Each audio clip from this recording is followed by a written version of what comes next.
Moneyball. It's kind of like Seabiscuit with baseball.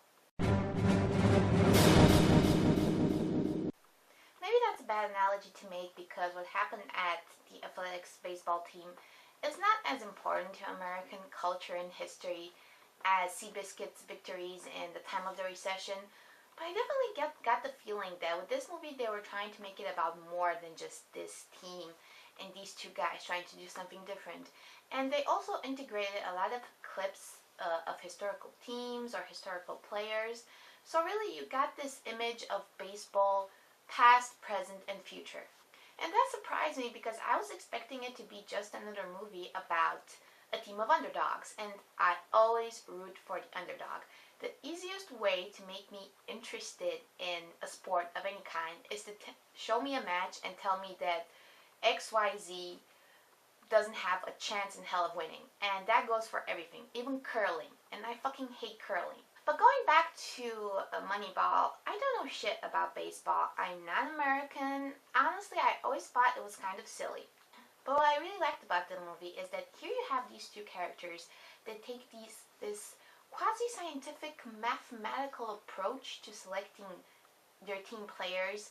And this method was shot down in the beginning by certain people with experience, claiming that this would take the heart and soul out of the game. But by the end of the movie, you see that this method actually gave the game more heart and more soul. Going by the numbers, you could see that these numbers would give players a more accurate idea of their potential in the long term. And this would boost their confidence. And confidence is a big part of this movie. I liked all the little contrasts in character development that evolved from the idea of confidence. You have Jonah Hill's character and most of the players on this new team that have to build up their confidence, and at the same time you have Brad Pitt's character who is supremely confident but at the same time cannot stand to watch a single game of his team. He's too afraid. I liked it overall, but honestly I think in my case, and probably the case of a lot of people that don't really have an interest in baseball, the movie lacks rewatchability.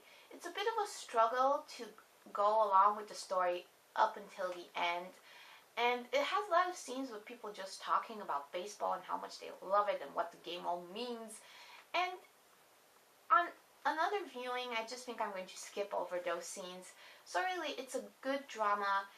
I like the fact that it focused more on the stuff that goes on behind the scenes, or better yet, behind the diamond field, because it's a diamond, I have no idea.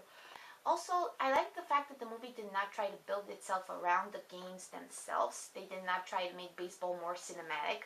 I've seen lots of movies that try to make games, sports like figure skating, more cinematic, and they throw everything in there, including explosions. And I like that they didn't try that with Moneyball, but at the same time, the movie is really not as dynamic or as comedic as a true sports movie. I liked it. It's a solid drama, has a lot of heart, but I just don't think I'm going to watch it again.